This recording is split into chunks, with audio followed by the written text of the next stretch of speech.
అందరికీ నమస్కారం. Welcome to it's UTV. ప్రస్తుతం మనతో పాటు ఉన్నారు ప్రముఖులు శివరుద్ర సాధువు గారు.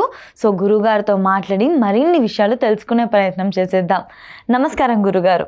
నమస్కారం అమ్మా. గురుగారు, ఇంట్లో కట్లు పడ్డాయని అంటూ ఉంటారు కదా, అసలు దేవతలకు కానీ మనుషులకు కానీ కట్లు పడ్డం అంటే ఏంటి అసలు? అంటే దీని ప్రభావం ఏ విధంగా ఉంటుందని? వాస్తవం. ఇప్పుడు విషయం ఏంటంటే అమ్మా, ఒక దేవతకి కట్లు ఎలా వేయగలరు? కట్లు అంటే అసలు ఒక దేవతకి కట్లు అని అంటే కట్టడం. ఒక కట్టు, చేతుల ద్వారా కట్టే కట్టుని కట్టు అంటారు. ఓకే. ఒక దేవతకు కానీ ఒక మనిషికి కానీ ఎలా కడతారు? దాని అంతరార్థం ఏమిటి? బాగా గమనించి చూస్తే ప్రశ్న ఎలా ఉంటుందంటే అమ్మా, కొందరు కారణ జన్మలు పుట్టి ఉంటారమ్మా. కారణ జన్మలు అని అంటే వాళ్ళ జాతక బలం కొంచెం ప్రత్యేకంగా ఉంటుంది. మంచి పుట్టుక పుట్టుంటారు, వాళ్ళు ఏదైనా చేసినా మంచి జరుగుతుంది, వాళ్ళు ఏదైనా మాట్లాడినా బాగా జరుగుతుంది, వాళ్ళు ఎవరైనా ఆశీర్వదించినా బాగా జరుగుతుంది, వాళ్ళు ఏదైనా ప్రత్యేకమైన పూజ చేసినా, లేకపోతే వాళ్ళు శుక్రవారం అని సోమవారం అని ఒక రోజుల్లో చూసినప్పుడు వాళ్ళ ద్వారా ఏదైనా వస్తువు తీసుకుంటే శుభసూచకం జరుగుతుందని ప్రతి వంశంలో ఉండేదే. ఇది మనకు అనిపిస్తుంది కదా, మా నాయనమ్మ చేతుల ద్వారా తీసుకుంటే బాగుంటుందని. ఒక్కొక్కళ్ళ సెంటిమెంట్ ఒక్కొక్కటి ఉంటుందమ్మా. ఇప్పుడు ఇక్కడ ఏం జరుగుతుందంటే దీని ఉద్దేశం, ఇక్కడ దేవత యొక్క ఆశీర్వాద వల్ల వాళ్ళకు ఉన్నది అని అర్థం. ఇక్కడ ఒక వ్యక్తి మంచి జరుగుతుంది అని అంటే ఆ వ్యక్తి మంచోడని అర్థం. ఒక వ్యక్తి పాజిటివ్గా నీతో ఆలోచిస్తున్నాడు, నీ గురించి నువ్వు చేసిన ఏ పనులైనా భరించి మంచి మార్గం చెప్తున్నాడు అని అంటే ఆ వ్యక్తి మంచోడు అని అర్థం తల్లి. ఇప్పుడు మంచోడికే కలియుగంలో విలువ ఉందమ్మా. బాగా గమనించాల్సిన ప్రశ్న, మంచోడికి కలియుగంలో విలువ ఉంది, కానీ మంచోడిని ఎవరు గుర్తించారు? అది చాలా రేర్ క్వశ్చన్ అది. ఇప్పుడు ఒక దేవత యొక్క కట్లు, ఒక మనిషి యొక్క కట్లు అని ఎందుకంటారంటే అమ్మా, ఈ దృష్టంగా ఆలోచించే కొందరు వ్యక్తులు మూర్ఖులు ఏం చేస్తారంటే, వీళ్ళు ఆవిడ బాగుపడే తత్వం కొన్ని వంశంలో అని ఆలోచిస్తే, ఒక దేవత ఉదాహరణకు ఉన్నదనుకోండి, ఫలానా ఇంట్లో శివుడు ఉన్నాడు చాలా సంవత్సరాల నుంచి అని అంటే ఆ ఇంట్లో ఒక వ్యక్తి మంచోడై ఉంటాడు, ఏదో ఒక వ్యక్తి పుణ్యం చేసుకొని ఉంటాడు. ఇలా ఉన్నప్పుడు ఏమవుతుందంటే అమ్మా, నీ అంతలో నీవే ఒక వ్యక్తిని, ఒక గురువు స్థానంలో ఉన్న వ్యక్తిని నమ్మినావు అనుకో తల్లి, ఆ నమ్మిన వ్యక్తి వేయగలుగుతాడు కట్లు. మంచి ప్రశ్న, లోతుకు వెళ్ళాలి. ఒక గురువుని మీరు నమ్మారు, ఆ గురువు యొక్క దృష్టి అంతా క్షణికమైన నిర్ణయాలు ఉంటాయి. ఏదో శక్తులు సంపాదించాలని, ఏదో నాకు శక్తి వచ్చేయాలని, నేను ఏదో తెలియని మహత్తరమైన ఒక రూపాన్ని నేను బలంగా తెచ్చుకోవాలని వచ్చినప్పుడు మీరంతలో మీరు వెళ్ళి మాకు బాగా జరుగుతలేదనో, లేకపోతే మాకు కొన్ని విశేష వివరణలు కావాలనో అని వెళ్ళినప్పుడు మీకు తెలియకుండా మీ గాజులు తీయడం అంటే చెప్పే తీస్తారు. మీ ద్వారా కొన్ని వస్తువులు అక్కడ పెట్టమని చెప్పడం, అందులో మీ దుస్తువులు ఉండవచ్చు, మీ హెయిర్స్ ఉండవచ్చు, ఇలాంటివి కొన్ని చేస్తారు. అందుకే వాడు కొంచెం ఆధ్యాత్మికంగా, కొంచెం దుష్ట శక్తులతో మాట్లాడేది, ఆత్మలతో మాట్లాడేది కొంచెం దృష్టి ఉండవచ్చును. వాడు ఏం చేస్తాడంటే అమ్మ, ఇప్పుడు నీకు ఇబ్బంది జరుగుతుంది అని అంటే నిన్ను కాపాడడానికి ఉన్నది ఎవరు? మీరు ఒక మంచి వ్యక్తి అని చెప్పాను నేను, మీ వల్ల కొన్ని మంచి పనులు జరుగుతాయని చెప్పినప్పుడు ఒక వ్యక్తిని ఏం చేస్తారంటే, మీరు ఇప్పుడు నేను వీరిని మానసికంగా శారీరకంగా ఇబ్బంది చేయబోతున్నాను, నీకు ఇష్టమైన బిడ్డలు వీళ్ళు, నీకు ఇష్టమైన వంశం ఇది అని ఉదాహరణకు ఒక దేవతకు చెప్పారే అనుకోండి, ఆ దేవత ఏమంటుందంటే, నా పిల్లలని ఏమి చేయకూడదు, ఏదైనా కావాలి అంటే నువ్వు నన్ను అడగవాలి అని అంటే వీడు ఏమడుతాడంటే, మీరు ఆ ఇంటికి ఆ వంశానికి ఇచ్చిన ఆశీర్వాద బలం నాకు ఇవ్వాలి, నాకు ఆ శక్తి ఇస్తే నేను వీరిని క్షేమంగా వదులుతాను అని చెప్పినప్పుడు మిమ్మల్ని బందీ చేసేస్తాడు ఇండైరెక్ట్గా. అలా చాలా మందిని చూసి మాట్లాడిన అనుభవం మాటలు ఏంటంటే అమ్మా, మనం వెళ్ళితేనే కట్లు పడతాయి. గుర్తుపెట్టుకోవాల్సిన ప్రశ్న, వాడు ఎక్కడో ఉండి వేయలేడు. ఎందుకు వేయలేడు అంటే నువ్వెవరో తెలియదు కదా, నువ్వెవరు, అసలు నీ సర్కిల్ ఏంటి, నీ బ్యాక్గ్రౌండ్ ఏంటి, నీ యొక్క ఏమంటారంటే నీ యొక్క బయోడేటా ఏందో తెలియనప్పుడు వేయడు. But what happened, many situation సినారియోలో నీ అంతలో నీవు వెళ్ళి అక్కడ సరెండర్ కావడం చేత నిన్ను ఓపెన్ బుక్లో చూసేస్తాడు. నీ వీక్నెసెస్ ఏంటి, నీ స్ట్రెంగ్త్స్ ఏంటి, నీ యొక్క ఇన్కమ్ సోర్సెస్ అయినా, ఎబిలిటీ అయినా, వాట్ ఈజ్ యువర్ అంటే ఒక సూక్ష్మమైన శక్తిని ఎంబడి ఉందా అని కనిపెట్టినప్పుడు వీడు తెలివిగా నిన్నే బందీ చేసినప్పుడు అమ్మవార్లు బందీ అవుతారు. దీన్ని కట్లు అంటారు. అమ్మకి బందీ చేసే పద్ధతులు కూడా కొన్ని ఎలా ఉంటాయంటే, అమ్మ కళ్ళు మూయగలుగుతారు, అంటే మిమ్మల్ని చూడకుండా, అంటే ఆ భక్తురాల్ని చూడకుండా తర్వాత ఈ నోరు మూసేస్తారు మాట్లాడకుండా, చేతులు కాళ్ళు కట్టేస్తారు కదలకుండా. దీంట్లో ఎందుకు చేస్తారో కూడా తెలుసుకోవాలమ్మా. కళ్ళు వల్ల ఏమవుతుందంటే నిన్ను చూడగలుగుతుంది ఆ దేవత అక్కడ బందీ అయినా కూడా, నా బిడ్డ ఎక్కడికి పోతుంది అని, మంచికి పోతుందా చెడుకి పోతుందా ఎటన్నా పోతుందా అని. ఉదాహరణకు నువ్వు గుడికి పోయినావు అనుకో అమ్మా, అక్కడ ఆ దేవతకు సంబంధించిన దాంట్లో ఆశీర్వాద బలం రావాలి. బై మిస్టేక్లో నువ్వు వేరే ఏదో అన్ఫార్చునేట్ ఏరియా పోయినప్పుడు ఆడ నీకేమైనా ఇబ్బంది జరిగే అవకాశం ఉందని అంటే ఈవిడ నీకు జ్ఞానాన్ని ఇవ్వగలుగుతుంది, గుర్తు చేయగలుగుతుంది, బిడ్డ అది అంత శుభసూచకమైన వాతావరణం కాదు అని. ఇలాంటి రానికుండా ఉంటే. ఇంకోటి ఈ నోరు కట్టేస్తారంటారు. ఎందుకు కట్ చేస్తారంటే అమ్మవార్లు ఈ దేవతల గుణగణాలు ఎలా ఉంటాయంటే కొంతమంది చెప్తుంటారు, చాలామంది దగ్గర విన్న మాట ఏంటంటే ఒక పెద్ద ఆవిడ మాట్లాడుతుంది వినబడుతుంది గురువుగారు అంటారు నిద్రపోయినప్పుడు. ఇది రియల్గా చాలామంది చెప్పిన వాళ్ళు అనుభవజ్ఞంగా. వాళ్ళు నిద్రపోయినప్పుడు ఆవిడ మాట్లాడుతుంది వినబడుతుంది అని అంటే ఆవిడ మళ్ళీ కనబడదు, కానీ మాటలు వినబడతాయి అంటారు వాళ్ళు. ఏం మాటలు వినబడతాయి అక్కడ అంటే, అమ్మ నేను పలానా ఎగ్జామ్ రాయాలనుకుంటున్నాను, పలానా ఇల్లు కట్టాలనుకుంటున్నాను, లేకపోతే పలానా ఆలోచన చేయాలనుకుంటున్నాను అన్నప్పుడు కేవలం జవాబు మాత్రమే వినబడుతుంది, ఓకే, అమ్మ కనబడదు. అంటే అక్కడ అమ్మ ఆశీర్వాద బలం నోటికి కట్టు లేదు అని అర్థం. వీళ్ళు ఏం చేస్తారంటే అలాంటిది కూడా ఉండకూడదని మూసేస్తారు చూపు. తర్వాత ఇంకో ఆలోచన ఏం చేస్తారంటే స్మెల్. ఈ ముక్కును బందీ చేసే ప్రక్రియ కూడా ఎలా ఉంటుందంటే కొన్ని సందర్భాల్లో మల్లెపూల స్మెల్ వస్తుంది ఒక దగ్గర, గంధం, కుంకుమ, కస్తూరి తిలకం. ఈ స్మెల్ ఎలా వచ్చేస్తుంది అంటే నువ్వు సింగిల్గా ఉన్నప్పుడు కూడా వచ్చేస్తుంది. నువ్వు గుడి దగ్గర ఉండవు, మళ్ళీ గుడి ప్రాంతంలో ఉండవు, నువ్వు మామూలుగా ఉండే ఏదైనా ఆఫీస్ లాంటి ప్రాంతంలోనో లేకపోతే ఇంటి దగ్గర ఇక్కడ ఉన్నప్పుడు కూడా ఒక సస్పెక్టెడ్ స్మెల్ వస్తుంది. అంటే అక్కడ అమ్మవారి ఆశీర్వాదం నీకు ఇస్తుంది, లేదా నీ అవసరమో అమ్మ అవసరం ఏదో ఉంది అని కనిపెట్టే ప్రక్రియ. ఒక దేవతమ్మ ధూపదీప నైవేద్యాలను అందుకొని అష్ట సుగంధాలతో ఉంటుంది ఆవిడ ఎప్పుడు. మరి ఆవిడ వచ్చి నిలబడిందంటే నీకు స్మెల్ ద్వారా తెలుసుకోవాలి కదా.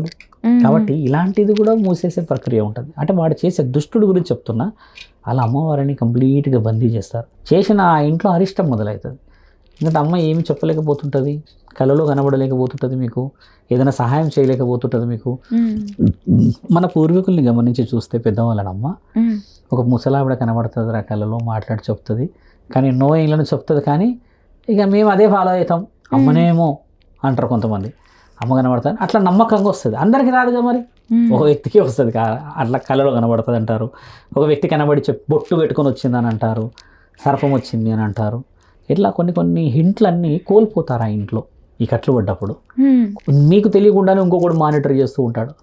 మానిటర్ చేసినప్పుడు ఏమవుతుందంటే డబ్బు పరంగా లాస్, బాగా నష్టం, ఆరోగ్యపరంగా లాస్, నష్టం, ఇంట్లో అభివృద్ధి కనబడకుండా చిన్న చిన్న వాటికి గొడవలు, మానసికంగా ప్రెషర్డ్గా అనిపించడాలు. ఇప్పుడు ఒక పెద్ద మనిషి ఉంటే ఇంట్లో మార్గ నిర్దేశం ఇంత బలంగా ఉంటుందమ్మా. నాన్నగారే ఉన్నారు, ఇప్పుడు నన్ను కన్నవాడు ఉన్నాడు, మంచి ఏందో చెడు ఏందో చెప్తూ ఉంటే నాకు అర్థమవుతూ ఉంటాయి. ఇప్పుడు తల్లి లేని దగ్గర కానీ ఇట్లా దేవుళ్ళ బందీ అయిన దగ్గర ఏమైతుందమ్మా, మనం అవగాహన లోపితంకి వచ్చేస్తామమ్మా. ఇక్కడ ఎవరెవరికి కట్లు పడుతున్నాయి అన్న విషయాన్ని గమనించి చూస్తే దేవతకి మరియు ఆ దేవత ఇష్టపడ్డ శరీరానికి పడతాయి. ఇది మనిషికి కట్టు అని అంటారు. ఈ మనిషి కట్టు చాలా ప్రమాదం. మనం గుడిలోకి పోయి దైవాధీనమైన పూజలు చేస్తున్న గురువుల దగ్గరే ఉండాలి. అట్లీస్ట్ మహానుభావులు అంతా ఎలా ఉంటారు మీరు గమనించండి. ఆ మొహంలో కళ, దైవం కళ కనబడదు. మాట్లాడేటప్పుడు కళ్ళన్నీ ఒక బైర్లుగా ఇలా చూస్తూ ఉంటారు, ఆ చూపే వేరే ఉంటుంది.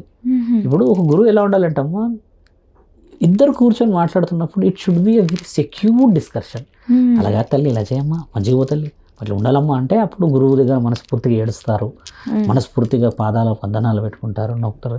వీళ్ళు ఎట్లుంటారంటే వాడు దడబుట్టిస్తూ ఉంటాడు ఎంతసేపు, అదైపోతుంది అని చెప్తే ఈమె ఏమంటుందంటే మీరు ఏమైనా చేయండి అంటది. గమనించాల్సిన ప్రశ్న ఇది. అంటే నిన్ను భయపడుతున్న వాతావరణం తెచ్చిన వాడు నమ్మశక్యమైన వ్యక్తి కాదు. కొంచెం what is the hope, the sense. If you go to the temple అమ్మ, అందరూ పూజ చేస్తారు, నువ్వు కూడా ఇలా మొక్కి కళ్ళు జరగగానే ఒక పువ్వు పడదు అనుకో అడికి, ఆ పువ్వు నీకోసం పడకపోయి ఉండొచ్చు, నువ్వేమనుకుంటావు, అబ్బా సంథింగ్ ఈస్ గోయింగ్ హ్యాపెన్, నా కోరిక నెరవేరుతుంది, పాజిటివ్ అని అనుకుంటా. అది గాలికి పడవచ్చు, ధూళికి పడవచ్చు, లేదా ఫ్యాన్ గాలికి పడవచ్చు, లేకపోతే దండ గదిలి పడవచ్చు, ఏదైనా కదిలించి పడవచ్చు కదా. దిస్ ఇస్ వాట్, దేవుడు అలా నీకు ఏదో రూపాన ఉంటాడు. నీకు ఇక్కడ ధైర్యం వస్తుందా లేదా? గుడికి పోయి ఎవడన్నా భయపడ్డాడు చూసినావా? చూడలే. కానీ నువ్వు కొంతమంది వ్యక్తుల దగ్గర పోతే భయపడతారు వాళ్ళు. అలాంటి వ్యక్తులే చాలా మోసపూరితమైన ఆలోచనలు ఉండడం చేత నిజమైన ఆధ్యాత్మికతను కోల్పోకూడదు అంటున్నాను నేను. అదే అదే ధర్మరక్షణలో అమ్మ ఇంకా పుణ్యం దాగే ఉంది, చాలా అడ్వాన్స్గా మనం ఉన్నాం కాబట్టి ఇలాంటి విషయాలన్నీ తెలుసుకోవాల్సిన అవసరము ఉంటుందమ్మా. కాబట్టి మీరు అడిగిన ప్రశ్న దేవుళ్ళు కట్లు అనేది చిన్న చిన్నవి కాదు, చాలా కుటుంబాలు చిన్న భిన్నం అవుతూ ఉంటాయి ఇలాంటి విషయాల్లో.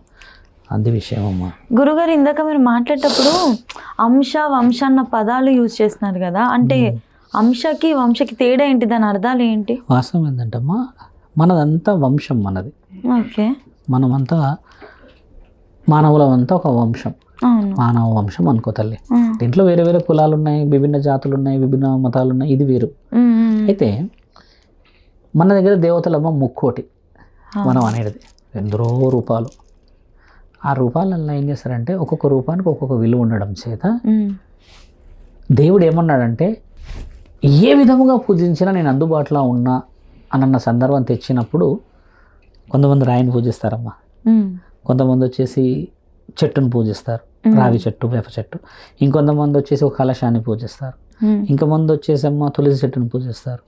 What ever it may be, మనం పూజిస్తూ ఉన్న తరుణంలో దేవత అన్ని రూపాల్లో ఉన్నది అని అర్థం. ఇక్కడ ఉద్దేశం ఏంటంటే మీ వంశంలో 60, 70, 100, 200, 300 సంవత్సరాలు ఎన్నో సంవత్సరాల చరిత్ర ఉంటుంది. ఇప్పుడు మీరు ఒకళ్ళు పుట్టిందో ఈయన పుట్టిన వంశం ఈ 50-60 సంవత్సరాల చరిత్ర ఉండదు. ఎంతలేనో ఒక 6700-890 సంవత్సరాల చరిత్రలు ఉంటాయి. ఓ ఫలానా మా ముత్తాత గుర్రమే వచ్చేవాడంట, నగలు అమ్మేవాడంట అంటారు, ఎన్నెన్నో ఉంటాయి. ఇట్లాంటి స్టోరీలు వస్తుంటాయి. అంటే మన పూర్వీకుల యొక్క వైభవం చెప్తారు కదా. అట్లా ఒక దేవతకి, ఒక కులదైవానికి మాటిచ్చుకొని ఉంటారు వీళ్ళు. మాటిచ్చుకున్నప్పుడు ఏమవుతుందంటే ఆయన పుణ్య కార్యక్రమాలు చేసి, మంచి కార్యక్రమాలు చేసి, ధర్మ కార్యక్రమాలు చేసి ఉండడం. ఇప్పుడు ఆ దేవతలు ఆ గుణగణాలను మెచ్చి ఇక పైన నా అంశ అంటే ఏంటంటమ్మా, దుర్గామాతనైన నేను మీ వంశంలో ఉంటా అంటే దుర్గామాతతోనే మీరంతా ఫిల్టర్. ఇంకా సంవత్సరానికి ఒకసారి పూజకు పోవాలి, మీరు పూజలు చేసుకోవాలి, సంవత్సరానికి ఒకసారి కథలు చెప్పించుకోవాలి, సంవత్సరాలకు ఒకసారి ఇంట్లో ఏదన్నా బ్రహ్మోత్సవాలు ఏదో ఒకటి చేయాలంటే ఎందుకు చేయాలి అని అంటే ఫలానా 600-700 సంవత్సరాల క్రితం నుంచి దుర్గామాత అనే మమ్మల్ని కాపాడుతూ వస్తుంది అనేది అంశ. ఆ వంశంలో ఒక వంశం ఉంటుంది, ఆ వంశమే ఇప్పుడు నేను ఉన్నాను శివరుద్ర సాధు వంశం. శివరుద్ర సాధు వంశం ఫలానా ఫలానా ఫలానా ఫలానా ఎన్నో సంవత్సరాల క్రితం శివుడికి సంబంధించిన వాళ్ళంటే వాళ్ళు పూజిస్తున్నారు. అంటే ఇది శివుడి అంశంలో ఉన్న వంశం, నారసింహుడి అంశంలో ఉన్న వంశం. ఇప్పుడు అలాగే ప్రతి కుటుంబంలో ఒక అంశం మీదనే ఒక దేవత ఉంటుంది. అలా వచ్చిన దేవతల వంశంలోనే మనం ఉన్నాం. ఇది మన వంశం కాదు, దేవతల యొక్క అంశం. కాబట్టి ఆ అంశంలో నుంచే పర్టికులర్గా ఆ దేవుడు ఎందుకు పూజిస్తారు మరి అందరు. కాబట్టి ఏంటంటే ఇది మన పూర్వీకులు మనకి ఇచ్చిన వైభవము. ఆ పూర్వీకులు ఎవరు తెలుసా అమ్మ? సప్త ఋషులు. ఈ సప్త ఋషులు ఇచ్చిన ఋషులు మనకు నిర్ణయిస్తారు ఈ విధమైన ఈ వర్గాలని మీరు ఈ విధంగా పూజించవలేను. గంగామాతను పూజిస్తారమ్మా, హైదరాబాద్లో ఓపెన్ చెప్పాలి, పూజించారు. నీకు తెలుసమ్మా గంగామాత చిత్తూరు, నెల్లూరు, తర్వాత తిరుపతి ప్రాంతంలో బీభత్సమైన జాతర. గంగామాతను అక్కడే ఎందుకు పూజిస్తారు గమనించాలి. ఇక్కడ మన యొక్క పూజించే దేవతలు చూడండి, దుర్గామాత, ఎల్లమ్మ తల్లి మన దగ్గర, నల్లపోచమ్మ తల్లి, నరసింహస్వామి. ఇప్పుడు చిత్తూరు ప్రాంతాల్లో అలా అయితే ఇటు రాజమండ్రి ప్రాంతాల్లో, భీమవరం, ఏలూరు ప్రాంతాల్లో చూసుకొస్తారమ్మా, అక్కడ వచ్చేసి నూకాలమ్మ, సుంకాలమ్మ, పోలేరమ్మ ఈ పేర్లు ఉంటాయి. కానీ అంతరార్థాన్ని తీసుకొని చూస్తే ఆ దేవతలు ఈ 18 శక్తిపీఠాల్లో ఉన్న పార్వతీమాత స్వరూపాలే ఉంటారు. కాబట్టి అంటే పరమాత్ముడు ఏం చేస్తాడు, మార్గాలు ఇచ్చిన అంశంలలో ఉన్న మన వంశాలందరం కలిసి శ్రేయస్కరమైన ఆలోచనలు చేయాలనే వంశ పెట్టారు. మనకు తెలియకుండా ఫలానా మా వంశాన్ని పెట్టుకుంటారు, కానీ ఫలానా వంశాలు ఎవరు చేసారు గొప్పతనం అనేది ఎవరు చెప్తారా? కాబట్టి అది రక్తంలో వచ్చే పౌరుషం తల్లి, అది విషయం.